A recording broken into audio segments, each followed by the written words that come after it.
Okay, PX Ranger Gearbox removal. So this is for the manual transmission. Probably you're doing a clutch or something like that.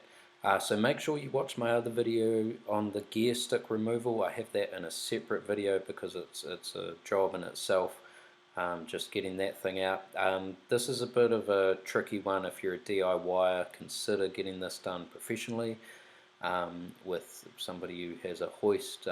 It can be a bit poxy, this thing, but in this video we'll be sharing with you all the tips that you need to make this a smooth job, and just know what you need to do before you need to do it. Okay, so first tip is under the coolant bottle is the plug for the wiring loom, and that is all the wiring that goes to the gearbox. It's easier to undo it here and trace the wiring down and unclip it all than to get at the top of the box.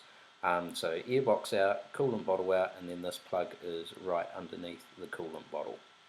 Okay, and the exhaust on the right hand side of the vehicle with the cap on it, that section of the exhaust will need to be removed. It's actually in the way of bolts, so you definitely need to remove that. Okay, and then once you have that removed, this little panel here needs to come off. I think that's also covering a bolt, and also our crank position sensor. Okay, and that is going to need to come out as well. Okay, so that's a shot with that little panel off, and you can see that upper bolt. I actually have out of it at this stage, but it was covering that. Okay, and then your crank position sensor. Okay, you need to mark where that is so you can make sure that you put it back in the right place, but that needs to come out before the gearbox comes out so it doesn't get damaged. Alright, so it can be unplugged, 10mm bolt on it, undo that, slide it out. Okay, starter motor can actually stay where it is. You don't need to unbolt that at all. That will just stay in place as the gearbox comes out, so that's a bonus. Okay, and then this pipe that goes into the clutch slave cylinder, so you can clamp that hose off there.